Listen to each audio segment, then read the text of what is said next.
Next day morning பிரண்டை சட்னிக்கு தான் ரெடி பண்ணலாம் அப்படின்னு எடுத்து வச்சுட்டு இருந்தேன். பிரண்டை சட்னியெல்லாம் நான் செஞ்சு பழக்கம் கிடையாது. அது புக்கில் படித்ததோடு சரி. இந்த பார்க்குறது கூட நான் இப்போ ஒரு ரீசெண்டாக ஒரு 2 மந்த்ஸாக தான் பார்த்துட்டு இருக்கேன். இது வந்து மற்றவங்க செய்கிற மாதிரி கிடையாது ரெசிபி. நாங்கள் ஓனாக தான் ட்ரை பண்ணோம். கொத்தமல்லி சட்னி புதினா சட்னிக்கு ரெடி பண்ணுற மாதிரி தான். எப்பயும் போல் கடலப்பருப்பு உளுத்தம்பருப்பு கொஞ்சமாக வர கொத்தமல்லி சீரகம் காஞ்ச மிளகாய் வந்து காரத்துக்கு ஏற்ற மாதிரி போட்டுக்கோங்க. சின்ன வெங்காயம் அதுக்கப்புறம் 10 பல் பூண்டு போட்டு நல்லா வதக்கிக்கணும். நம்மளுக்கு கருவேப்பிலை வேணும்னா ஆப்ஷனல். வெங்காயம் பாதி வதங்கின வாட்டி தான் கருவேப்பிலை சேர்த்துக்கணும். முன்னாடியே சேர்த்துக்கிட்டோம்னா கொஞ்சம் கருகுன மாதிரி ஆகிடும். அடுத்து பிரண்டை இந்த மாதிரி குட்டி குட்டியாக கட் பண்ணி சேர்த்துக்கணும். கொஞ்சம் எண்ணெய் வந்து ஊற்றி நல்லா வதக்கிக்கணும். தேங்காய் எண்ணெயும் ஊற்றிக்கலாம். அப்படி இல்லைன்னா நம்ம கல்லெண்ணையும் சேர்த்துக்கலாம். அதையும் நல்லா கலர் சேஞ்ச் ஆகிற வரைக்கும் வதக்கி எடுத்துக்கணும்.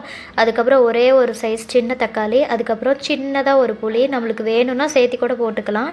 நான் அதோடைய கொத்தமல்லியை சேர்த்து ஆட் பண்ணிட்டேன்.